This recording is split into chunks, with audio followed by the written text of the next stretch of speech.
कथा प्रारंभ होत है, आओ वीर हनुमान। आसन ले ओ प्रेम से, धरूं तुम्हारो ध्यान।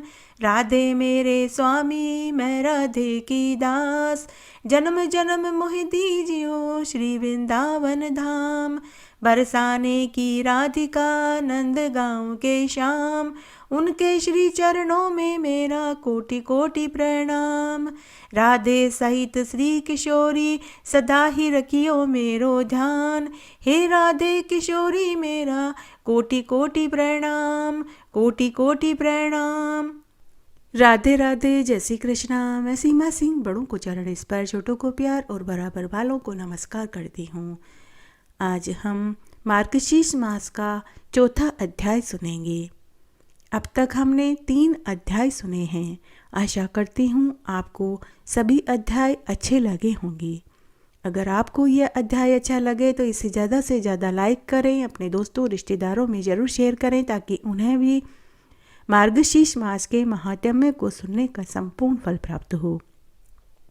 और हमेशा की तरह आपसे एक करुण रिक्वेस्ट है कि अगर आपने अभी तक मेरे चैनल को सब्सक्राइब नहीं किया है तो कृपया मेरे चैनल को सब्सक्राइब करें ताकि मेरा आगे आने वाला वीडियो सबसे पहले आपको मिले।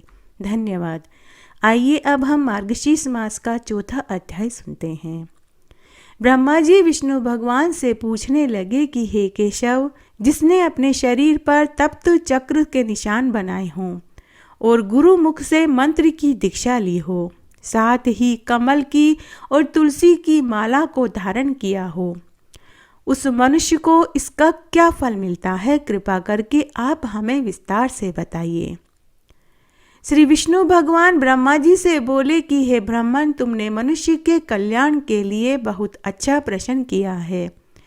जो मनुष्य तुलसी की माला को धारण करता है वह अशोच आचार भ्रष्ट होने पर भी मुझको ही आकर मिलता है, इसमें कोई संशय नहीं है। धात्री फल अर्थात आंवले की माला और तुलसी की माला जिसके शरीर पर दिखाई देती है वह भगवत भक्त मनुष्य कहलाता है। जो तुलसी की माला मेरे गले में पहने हुए अपने कंठ पर धारण करता है वह देवताओं से नमस्कार के तुल्य हो जाता है। तुलसी दल की माला और आंवले की माला पापी मनुष्य को मुक्ति प्रदान कर देती है। जो सेवक तुलसी दल की व आंवले की माला को धारण करता है उसके सभी कष्ट दूर हो जाते हैं। उसके 7 जन्मों के पापों को मैं धो डालता हूँ। जो तुलसी की माला मेरे ऊपर चढ़ाकर फिर वह स्वयं धारण करता है उसको उस माला के प्रत्येक पत्र में 10-10 अश्वमेध यज्ञ करने जितना फल मिल जाता है। हे ब्राह्मण, तुलसी माला पहनने से मन शांत और आत्मा पवित्र हो जाती है। तुलसी की माला पहनने से शरीर निर्मल हो जाता है। श्यामा तुलसी की माला धारण करने से शारीरिक मानसिक पीड़ा नहीं सताती। वह मनुष्य कायिक वाचिक मानसिक बुरे कर्मों में अगर लिप्त भी है तो वह उससे छूट जाता है। ऐसे व्यक्तियों का आध्यात्मिक विकास बढ़ने लग जाता है। रामा तुलसी की माला को धारण करने से धार्मिक सात्विक भावनाएं जागृत होने लग जाती है। तुलसी की माला धारण करने से मनुष्य का यश वैभव कीर्ति सौभाग्य बढ़ने लग जाता है। उस मनुष्य को किसी भी प्रकार का रोग दोष नहीं सताता। उसे दीर्घायु उम्र मिल जाती है। तुलसी की माला जिस घर में महिलाएं धारण करती है उनका आर्थिक संकट दूर हो जाता है। उनके हाथ में लक्ष्मी आती है। स्थायी लक्ष्मी का ऐसे घरों में हमेशा वास रहता है। ऐसी महिलाओं के हाथ में जस आ जाता है। तुलसी माला अगर किसी बीमार व्यक्ति के गले में पहना दी जाए तो उसकी बीमारी दूर हो जाती है। तुलसी की माला अगर मनुष्य गले में धारण कर लेता है तो उसे समस्त तीर्थों में जाकर स्नान करने जितना फल मिल जाता है। तुलसी की माला का दर्शन करने से सभी पाप धुल जाते हैं। स्पर्श करने से शरीर पवित्र हो जाता है। प्रणाम करने से 33 कोटि देवी देवताओं को प्रणाम करने जितना फल मिलता है। मरते समय जिस व्यक्ति के गले में तुलसी की माला होती है उसे मरते समय की पीड़ा नहीं उठानी पड़ती। उसके लिए यम मार्ग सुगम हो जाता है। उसे यमराज नहीं बल्कि स्वयं विष्णु भगवान लेने के लिए आते हैं। उसे यमराज के दर्शन नहीं बल्कि विष्णु भगवान के दर्शन होते हैं। जिस महिला पुरुष के गले में तुलसी की माला होती है उसकी कभी दुर्गति नहीं होती। 10 दिशाओं में उसकी कीर्ति यश वैभव फैलने लगता है। विष्णु भगवान ब्रह्मा जी से आगे बोले कि हे वत्स, जो तुलसी की माला को धारण करता है उस सेवक को नित्य द्वारिका में रहने का मैं फल प्रदान कर देता हूँ। जो भक्ति से तुलसी काष्ठ की माला को मेरे ऊपर अर्पण करके धारण करता है उस मनुष्य में कोई भी पाप नहीं रह जाता।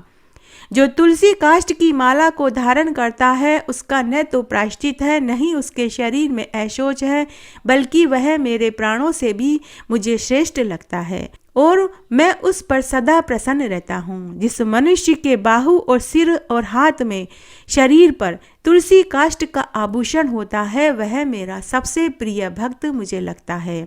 जो तुलसी काष्ठ की माला से भूषित होकर पितरों के निमित्त देवताओं के निमित्त पुण्य कर्म करता है उसको कोटि गुना फल मैं प्रदान कर देता हूँ। तुलसी काष्ठ की माला को देखकर यम के दूत दूर से ही भाग जाते हैं, जैसे वायु के वेग से पत्र कहीं का कहीं उड़ जाता है। जिसके घर में तुलसी काष्ठ अथवा तुलसी की माला रहती है कलयुग में भी उसके सारे पापों को मैं धो डालता हूँ। पृथ्वी पर भ्रमण करते समय तुलसी काष्ठ की माला धारण करने पर उस भक्त के दुख दुष्ट और शत्रु से उसे भय नहीं रहता। जो अंधविश्वासी पाप बुद्धि वाले तुलसी काष्ठ की माला को धारण नहीं करते तो उन मनुष्यों का नरक में भी उद्धार नहीं होता, क्योंकि वे मेरे कोप रूपी अग्नि से जले हुए होते हैं। इस कारण प्रयत्न करने पर तुलसी काष्ठ की माला, कमल की माला, आंवले की माला को भक्ति भाव से धारण करना चाहिए। ब्रह्मा जी विष्णु भगवान से पूछने लगे कि हे देव, आज आप मुझे 5 जन्य शंख की महिमा को विस्तार से सुनाइए, मैं सुनना चाहता हूँ। तब विष्णु भगवान ब्रह्मा जी से बोले कि हे ब्राह्मण, समुद्र मंथन से प्राप्त 14 रत्नों में से छठा रत्न 5 जन्य शंख है। ये बड़ा ही दुर्लभ शंख होता है। 5 जन्य शंख को गोमुखी शंख भी कहते हैं। इस शंख को घर में रखने से गाय पालन करने जितना फल मिल जाता है। घर में सुख सौभाग्य में वृद्धि होने लगती है। यह शंख भगवान कृष्ण का है। महाभारत के समय भगवान कृष्ण ने यह शंख बजाया था। इसकी ध्वनि कई किलोमीटर तक जाती है। महाभारत युद्ध में श्री कृष्ण ने इसी शंख से पांडवों में उत्साह का संचार कर दिया था। जब भी महाभारत युद्ध में भगवान कृष्ण इस शंख को बजाते थे तो कौरवों में भय व्याप्त हो जाता था। इसकी ध्वनि 100 सिंहों की गर्जना से भी तेज है। हे ब्राह्मण, इस संबंध में मैं तुम्हें एक पौराणिक कथा सुनाता हूँ। एक बार भगवान श्री कृष्ण के गुरु पुत्र पुनर्दत्त को एक दैत्य उठा कर के ले गया। तब भगवान श्री कृष्ण अपने गुरु पुत्र को लेने के लिए दैत्य नगरी में पहुँचे। तब उन्होंने देखा कि एक शंख में दैत्य सोया हुआ था, तो उन्होंने दैत्य को मारकर शंख को अपने पास रख लिया। फिर उन्हें मालूम हुआ कि गुरुपुत्र को तो यमदूत यमलोक में ले गए हैं। तब भगवान कृष्ण गुरुपुत्र को लाने यमलोक में चले गए। तब यमदूतों ने कृष्ण भगवान का रास्ता रोक लिया। तब कृष्ण भगवान ने उसी शंख को बचाया जिससे यमलोक कांप उठा। तब सम यमराज ने आकर भगवान कृष्ण को गुरुपुत्र की आत्मा लौटा दी। तब भगवान कृष्ण ने गुरुपुत्र को लाकर अपने गुरु को सौंप दिया और साथ ही उस शंख को भी गुरु को दे दिया। तब गुरु ने श्री कृष्ण भगवान से कहा कि हे कृष्ण, यह 5 जन्य शंख है, इसे तुम अपने पास रखो। इस शंख का नाद करके पुराने युग की समाप्ति और नए युग का आगाज तुम ही करोगे।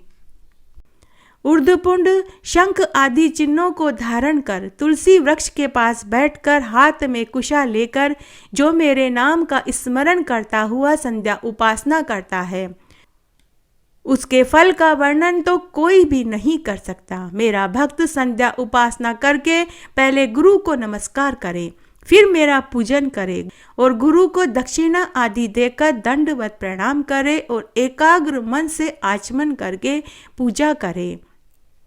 कृष्ण मृग चर्म के ऊपर कुशा आसन बिछाकर मनोहर आसन पर पद्मासन से अच्छी तरह बैठकर मन के भीतर शुद्धि को करें। जितेंद्रिय होकर मंत्र पढ़कर 3 प्राणायाम को करके उधोमुख होकर श्रेष्ठ हृदय कमल को विज्ञान रूप सूर्य से हृदय में विकसित करें। हृदय कमल की कर्णिका में सूर्य चंद्र अग्नि का न्यास करें। सूर्य चंद्र अग्नि से युक्त उस हृदय कमल में सूर्य चंद्र अग्नि का वैष्णवों को स्मरण करें। वैष्णवों को स्मरण करना चाहिए। उसके ऊपर नाना यत्नों से युक्त पीठ को स्थापित करें। सिंहासन पर कोमल चिकना उदय काल के सूर्य के समान कांतिमान अष्टाक्षर मंत्र के प्रत्येक अक्षर से युक्त कर स्थापित करें। उस कमल पर स्थित कोटि चंद्र के समान कांतिमान चतुर्भुज महापद्म शंख चक्र गदा के धारी कमल पत्र के समान विशाल नेत्र समस्त लक्षणों से युक्त श्री वस्त्र कौस्तुभमणि से शोभित वक्ष स्थल और मुझको पीत वस्त्र से युक्त करें। सभी आभूषणों से युक्त दिव्य भूषणों से भूषित दिव्य चंदन से लिप्त अंग वाले दिव्य पुष्पों से शोभित तुलसी के कोमल दलों की बनी वनमाला से विभूषित कोटि बाल सूर्य के समान कांतिमान और दिव्य कांति से सुंदर समस्त लक्षणों से युक्त महालक्ष्मी को शरीर से धारण करने वाले कल्याण स्वरूप श्री विष्णु का ध्यान कर एकाग्र मन से पवित्रता पूर्वक मंत्रों का जाप करना चाहिए। 1000 100 अथवा यथाशक्ति मन में जप करें। वह मन में विधि पूर्वक पूजन करें। संप्रदाय के अनुसार मेरे सामने शंख की स्थापना करके दुर्वा पुष्प चंदन जल से पूर्ण करें। अपनी दाहिने ओर गंध पुष्पों का पात्र स्थापित करें और बाईं ओर वस्त्र से छना हुआ सुगंधित जल से पूर्ण घट को स्थापित करें और मेरे सामने घंटा को अथवा चारों दिशाओं में दीपक की स्थापना करें।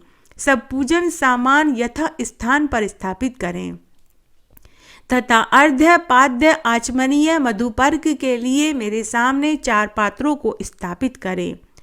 हे चतुर्वक्त्र अर्थात 4 मुख वाले ब्रह्मा, अक्षत पुष्प कुशा तिल चंदन फल यव को अर्ध्य पात्र में छोड़ें। हे पुत्र दुर्वा गंगाजल श्यामा कमल पुष्प को मेरी प्रसन्नता के लिए पाद्य पात्र में छोड़ें। हे पुत्र कड़ोल लवंग फल मालती पुष्प को श्रद्धा से मेरे लिए आचमनीय पात्र में रखें। भक्त श्रद्धा से मधुपर्क पात्र में गाय का दूध दही घी मधु खांड को रखें। इसके पश्चात कर न्यास को करें। उसी तरह अंग न्यास को करें। अपने संप्रदाय के अनुसार बाद में अथवा पहले न्यास को करें और मेरा अनुसरण करें। अपनी आत्मा को मेरे समान समर्पण करें। हे चतुर्वक्त्र पूजा के प्रारंभ से मनुष्य मंगल पाठ को पढ़े। इसके बाद मेरा प्रिय जो 5 जन्य शंख है उसका पूजन करें। हे वस जिसके पूजन से मुझको परम आनंद की प्राप्ति होती है। हे वस शंख के पूजन में मंत्रों को पढ़े। हे 5 जन्य पहले तुम समुद्र से उत्पन्न हुए, बाद में तुमको श्री विष्णु भगवान ने अपने हाथ में धारण किया तथा समस्त देवताओं से निर्मित होकर हे 5 जन्य शंख मैं आपको नमस्कार करता हूँ।